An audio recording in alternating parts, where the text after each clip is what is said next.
Good afternoon. Hello. Welcome to the Bingeability Show. It's been fun, hasn't It's it? been very fun. Very, very fun day. Mm, Bit of a crazy day. it has. Started yeah. off like bananas this morning, just trying to get to school. Very late. Martin and I, we like share the school run. So I think the caretaker at the school laughs because Martin is always early and I am always late. No, and I think people think it's the other way around. But No, I think if anyone knows us, they know that that's the right way around. Yeah, I'm always late. And there's a I guy. always roll my eyes. I'm just like, okay. I'm like running out. You start off like 8:30, and I'm like a 8:44. I'm like, come on, let's go. I do try. I'm getting ready, and I'm like, okay, you're able to go early, and you're like, wait. Martin always says the phrase, show up early, show up smart. Show up early, show up smart. Mine's show up when you can. Late when you can. Looking your earliest convenience. Looking however life intended you to look. Yeah, there's like this one guy who's always late as well. Yeah. And usually when I drop him off, I'm walking home. Yeah, and you school's see that pretty one local, guy. and you see him like running in because he's late, and you're like, oh great. Yeah, this time I saw that guy on the walk back home, walk back home, and I was like, oh, I am really late.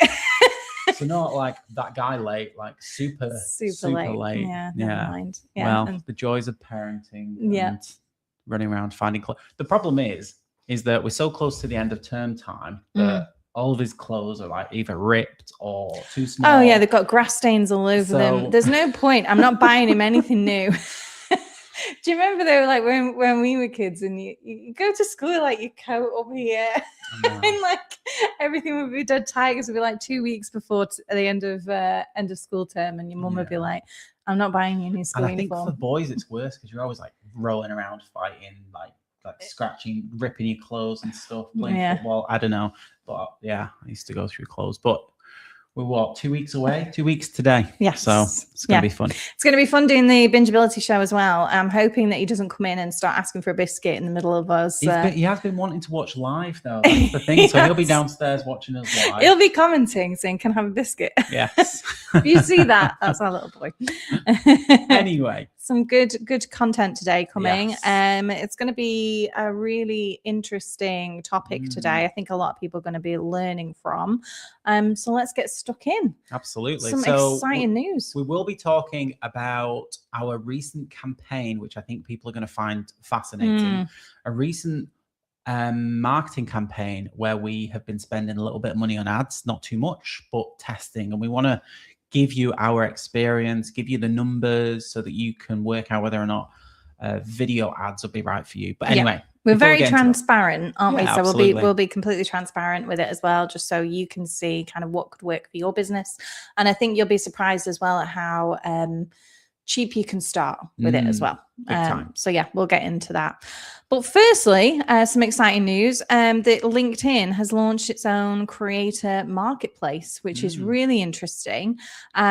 Essentially, what LinkedIn will be doing is it'll be taking creators that maybe have your audience, and you'll be able to get in contact with them very easily. You'll get to understand, their audience, the size of their audience, the kind of profile of the audience of the creator, and then you'll be able to offer to sponsor their LinkedIn posts. So just kind of making that process a lot easier, being able to see a lot more potential creators you'll be able to work with. So quite an interesting one, I think, from LinkedIn, and opens up a lot of opportunities for businesses to get in front of new audiences. It does, but I think LinkedIn moves a lot slower than the other platforms. It tends to. Yeah. And it's new for LinkedIn. So anytime anything happens on LinkedIn, we're interested because it's a very, very important channel for lead generation for our clients. But is this more like an influencer marketplace where you can... Yeah, it feels like to you. It does. It does feel like that.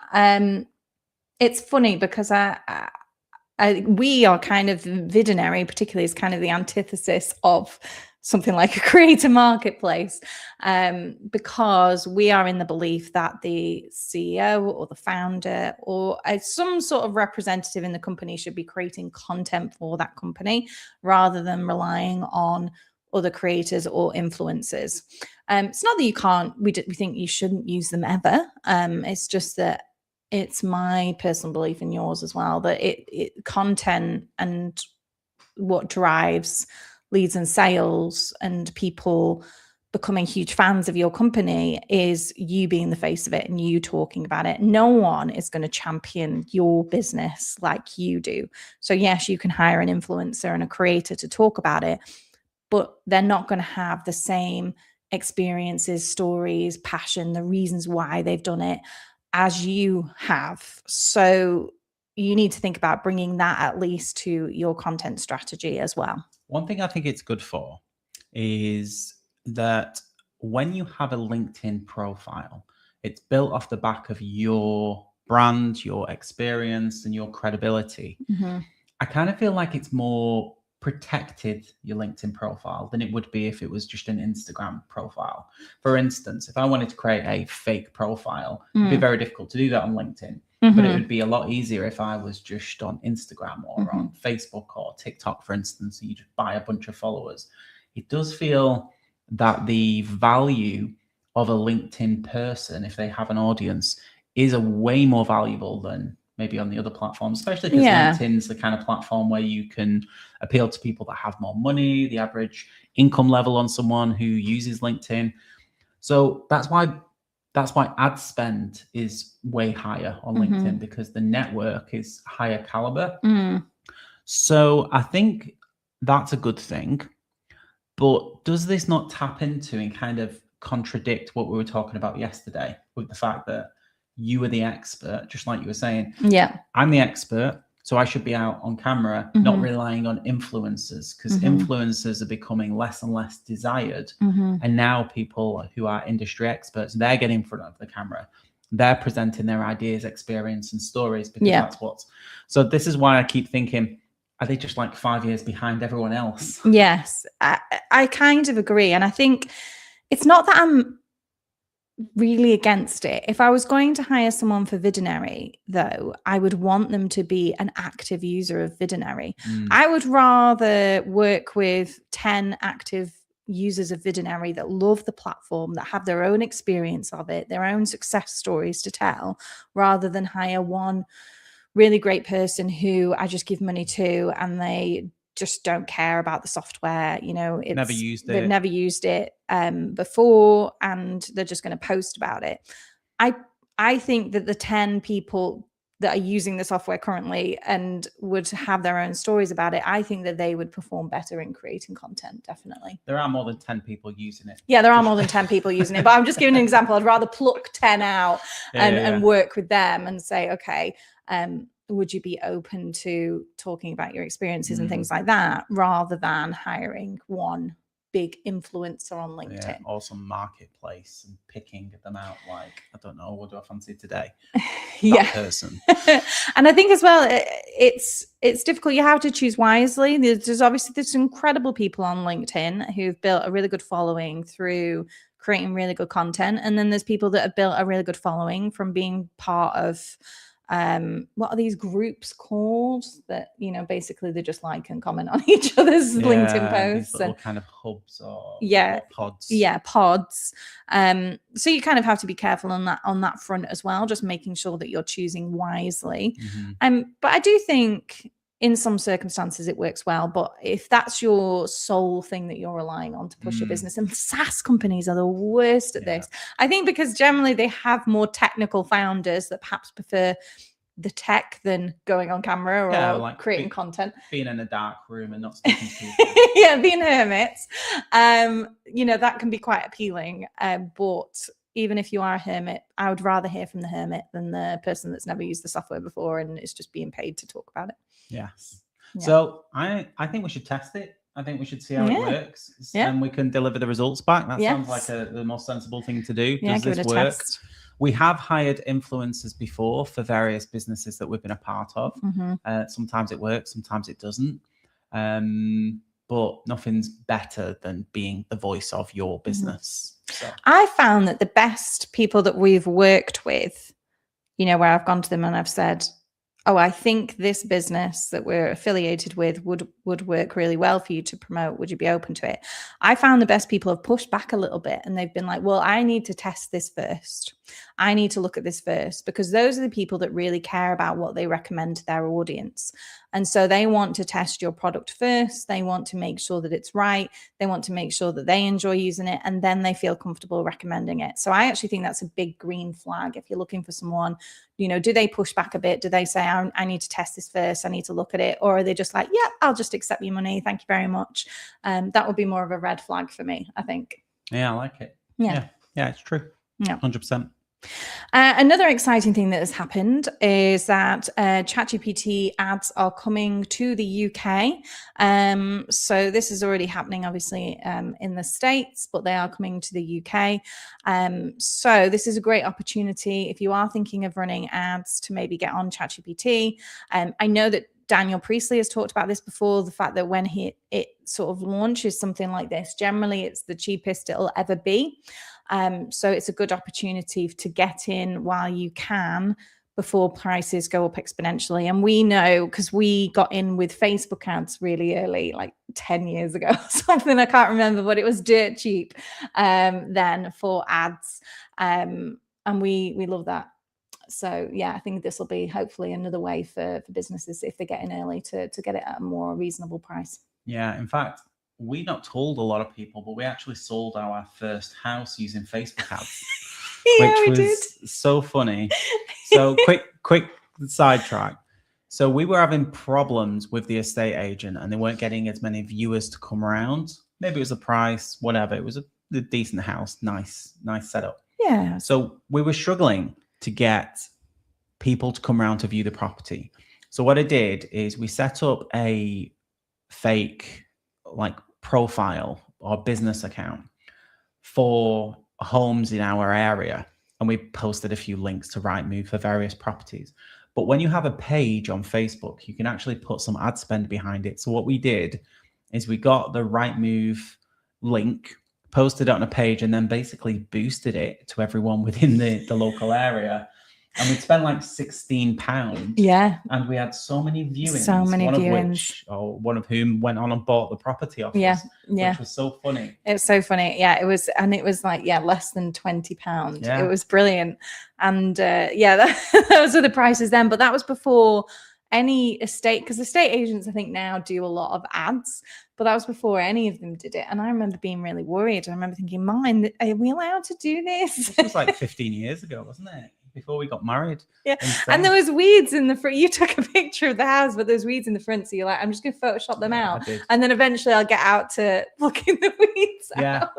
I'm not even going to lie about that. Photoshopping the weeds now out. Everybody does that. I've seen like people pop up on TikTok and YouTube and say, look at these two estate agents that are promoting the same property. Mm-hmm. And the AI-ness of it all now is ridiculous. Two very different estate agents presenting it in a very different we only got rid of weeds, which you can get rid of anyway. Yeah, we wouldn't have the size of the back garden. No, didn't put an extra bedroom on. I did kind of mow the lawn a little with Photoshop. But there you go. So if ever you're struggling to sell your property, create a fit. It still works. Maybe we shouldn't advise people to do that, Mine, before Meta bans us again, probably, because we were banned last week, probably for saying something about Meta. Don't set up a fake page. Spend money on Facebook ads. That's what we're trying to preach. Yeah, that's the whole message of the thing. Spend money on Facebook ads, get your house sold. Yeah.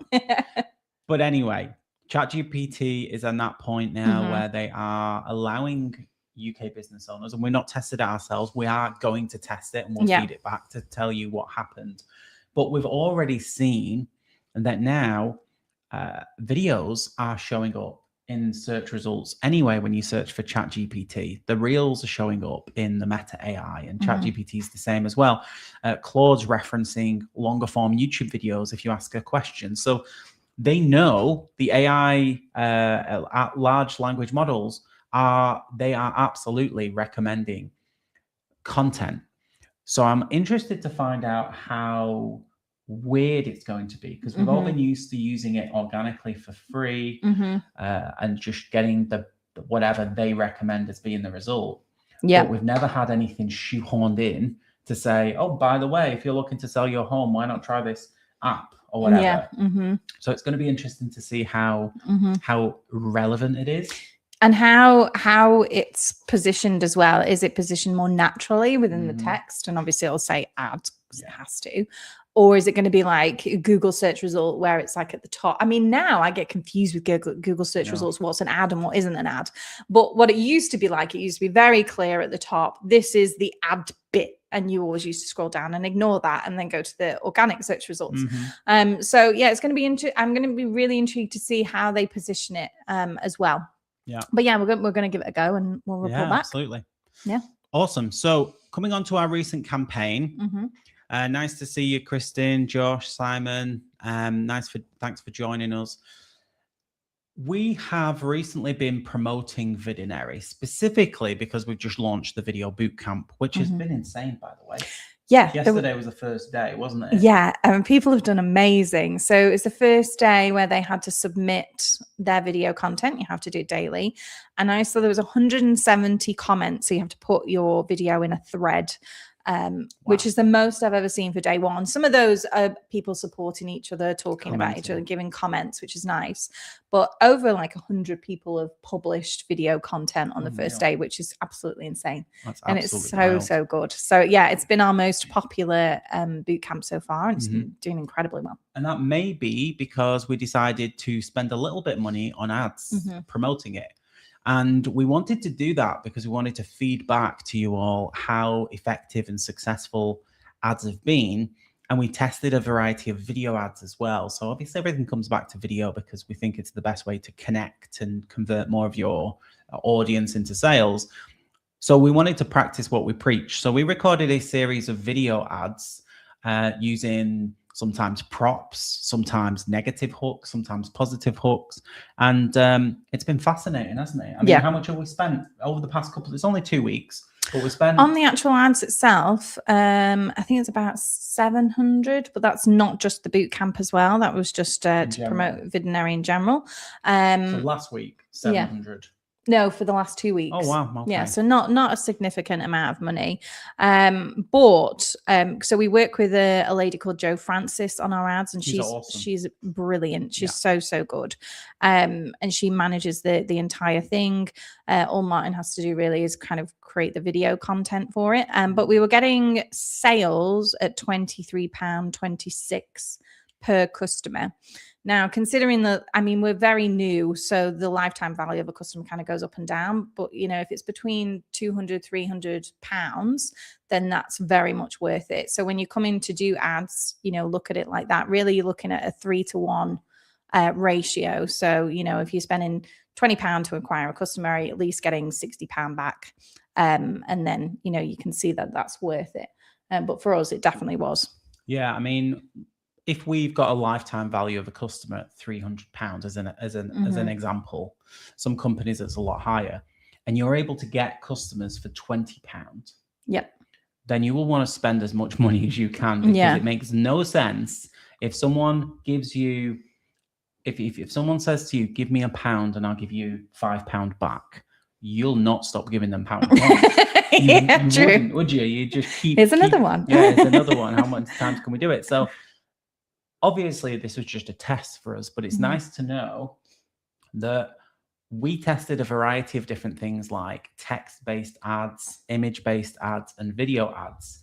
But by far, the biggest result that we had was a video ad. Specifically, we tested a few different ads. And it's slightly different from organic videos, but not really. In the sense that with organic videos, it's about consistency and it's about the hooks, and you want people to engage. When you have an ad, if you want someone to buy something off the back of an ad, then you have to think a little bit more, sometimes gimmicky, and you wouldn't necessarily do that in a normal organic post. But for instance, one of the ads that performed really well was me holding up a microphone of this Portuguese ornament that we bought when we went to Portugal, the Algarve in you want May to be a couple of years ago. And I loved this. And I was like, I really want a memento from the trip. But what I did is I strapped a little microphone wire to it and I just held it up. And I said, you can't be a chicken in 2026. You've got to publish more content. So I just referenced the thing I was holding. Although someone rightly pointed out, Martin, that it's a cock, not a chicken. Oh, I thought she was talking about me. You know what Facebook has a lot. Facebook comment, yeah. If you're going to do ads, comments. sometimes you get this comment, no, but she was just correcting you on the chicken scenario. That's the other thing. One of the tricks that people use in order to get engagement is to make a mistake. So I didn't make a mistake. I just called it a chicken because it made sense in the moment. But if you do have something that's a little bit more notable, if you have something that's maybe strange or peculiar, like we have a pencil with a dinosaur at the end, you know, like a kiddie one that you can pop in a pencil case. You might hold up that pencil and you might say, you know, if your business doesn't want to go extinct, like the dinosaur. That's going to be your next ad, isn't it? He's in his absolute element with his dad jokes and he's just filming these ads. He's just so happy. But that's the thing, you get to tell dad jokes. Why wouldn't you do more ads? To be fair, that particular ad where he's holding up the chicken did twice as well as any other ad. So yeah, it worked. Yeah. Your gimmicky chicken rooster, cockerel, whatever it is, worked. Yeah, and we've been on video shoots before where we've been speaking to clients and we've said, oh, could you just like hold up this magnet and like you're attracting the clients and you know, like a magnet. And sometimes it works and sometimes it doesn't. I think the thing that made these ads successful was the fact that I treated it more like organic content. Yeah. So rather than me treating it as though, please join our software, please join our video bootcamp, it was built in a way, the script and the structure of it was built in a way that would have made for a great piece of organic content. And I think the line and the gap between videos for ads and videos for organic is shrinking every single day. Yeah. Because what people are finding is that when you put out enough organic content, you'll be able to see what messages work. You'll be able to put some ad spend behind it. You're able to see if you're holding up a particular thing or a microphone or you're speaking about a particular topic or you've got a particular hook. If it's worked in organic, it will definitely work. And I can almost say definitely because the amount of organic content that doesn't work, you wouldn't lean into it. So you've got data from your organic results to be able to put ad spend behind it. And obviously all we do is teach people how to do better organic videos. So maybe we do have a little bit more of a cut through. But yeah, I mean, it was very, very effective, wasn't it? And this is something that we're going to spend more time understanding and more time learning about. And then once we've done it on video, we'll be able to maybe transition the words and the pattern into a text-based ad and into a image-based ad. Yeah, just for balance, I actually asked Joe Francis this. So, you know, does video typically perform better on ads? And she said basically what you want is a mix of creative. So you want video, but you also want text and image based. You want as much kind of different creatives as possible in order to sort of promote your business, and then you can kind of find what works and then do more of that thing. So one thing that Jo does is that she looks at all the ads running and then she sees what's performing better and then she'll do more of that and put more ad spend behind it. But that's kind of what you should be doing. So test lots of different things. Don't get attached to a particular ad where you think, I think that's going to do brilliantly, I only need that one. Because, you know, if you've got 20, and we've got ads starting going out now where there's about 40 different versions of different things, different images, which is intimidating. It is intimidating, but we've swapped it out. So you might have 10 images, but it's different copy and things like that. So it's a lot easier. You know, it's not just like completely different for everyone. You kind of swapping out copy and things like that. But it's just to test and just to see what works well. I think it'll be interesting this time because last time when we did the bootcamp ads where we got them for £23 sales from the back of it for £23, we were obviously advertising a bootcamp, so an event that was happening that people had to join. This time we're running ads and you'll probably see them, but they are more just to join Vidonary in general.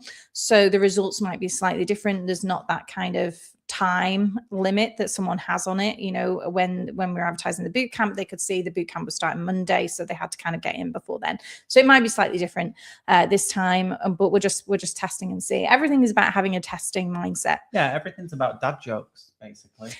Or dad jokes. Yeah. test the bad dad jokes. I do have a couple of other props I can't wait to use in video ads. And I think they do catch attention. It makes sense and stuff. If you do see ads, one, but can you comment something nice? It'll make his day. Yeah. Yeah, don't call me a cock like the last woman. She didn't. She was just correcting you. I think you just read it really quick and thought, oh well. Yeah. No, I've got a few things. I'm looking at a few things now. I'm excited to test those out. But we were able to test our ads to begin with, and this is the important thing, for £5 per day. Yes. This is something that we didn't just jump in and say, oh, we've got a budget of £700. Yeah. We tested it first for £5 a day, and then we ramped stuff up. We ramped the spend up when we knew that it converted. Yeah. If you are a small business freelancer, you can do it for £5 a day and just see how it goes. You know, I wouldn't say any less than that, but £5 a day I think is achievable for many businesses. As well, if they are getting leads and sales from it, then it's definitely going to be worth it, and then you can ramp it up a bit more. We've never been big on ads, have we? No, we've not. But at the same time, once you get good at organic, you can switch to ads. But one of the other things as well that we didn't mention is that we had a normal video on the page that people went to after they clicked the ad. Yeah. So they got the ad, we got the engagement, we held up a chicken or whatever, and then we sent them to a video that explained more information about the actual product itself, which is really what converted people. So getting better at video means that you'll be able to do organic, you'll be able to do ads, you'll be able to do the landing page video where I'm explaining more information about the product and giving people a demo. The better and the more comfortable you are on camera, the easier it is for you to transition in and out to a point where you actually enjoy it, which is what we do now when we're recording videos. So don't think that it's just about spending money. Don't think it's just about ads. The ads are cheap because we got good at video first. Yeah. We're able to communicate. We're able to take an idea and a concept and articulate it in a way that means that you can see that you have a problem, and this might be the solution. So whether that's an ad, whether that's a landing page video, whether that's a sales page video or a lead magnet or organic content in general, having a very clear pattern in your mind when you communicate over camera, then it just means everything's simple, isn't it? Yeah. So yeah, definitely, if you've not got started with video yet, the Vidonary Bootcamp is kicked off and we've seen a hell of a lot of action on there. So keep a lookout because you're all doing really well. And I see a few of you on here now, which is nice. Yeah, well done. So what's our hook of the day then? Hook of the day. So if you don't already know, we at the end of every single episode, we give you a brand new hook that we have tried and tested. And today's a good one. Yeah. So I stopped doing something that everyone tells you to do, and my something increased. So I'll give you an example because that's easier. I stopped pitching and my sales increased. So it's kind of like a weird one because you think, oh, that's weird. It feels contradictory. Contradictory. Yeah, that was the word I was searching for in my head. You said it. Contradictory. So yeah, and then you say, here's why. You don't tell them why straight away. We say this all the time. Don't tell them why. You could say something like, I'd spent years going and to pitch to these big companies and preparing for it and spending money on it and going in front of them, and they'd already made the decision who they were going to work with, and it was incredibly frustrating and blah blah blah blah blah blah blah. And then tell them what you did instead, right at the end. So give the answer away right at the end. But this is it's a really good one because it catches people off guard. It makes them think, wait a second, that doesn't make sense. Why does that work? So they want to know how one relates to the other. How does not doing pitching anymore increase your sales? That's confusing. So that's the appeal of that particular hook. And I think it works well. And it works great for ads as well. Like if I was to think about another ad, I think about what I would say and I think, okay, what did we stop doing? Because pitching is something we definitely did stop doing and our sales increased. Yep. But when it comes to some of the videos I did, they were a little bit more rough and ready. Mhm. Like I stopped following video advice and my views went up, as an example. Or I stopped using traditional hooks and more people watch my videos. Like I stopped asking for the sale and I made more money. Mhm. Like I'm sure there's plenty of different things that you can talk about in your niche. I stopped hiring a videographer and my videos performed better. Yeah. Something like that. Exactly. Yeah. Yeah. So think of something that's contradictory for your industry. Mhm. Works incredibly well. It really does. So thanks so much. Pretty much bang on time. We will see you again tomorrow. This is the best part of our day. It I'm is. not gonna lie. Yeah. We absolutely love this. Yeah. And hopefully you will be here tomorrow, same time, same place on the Bingeability Show. See you soon. Bye for now. Bye.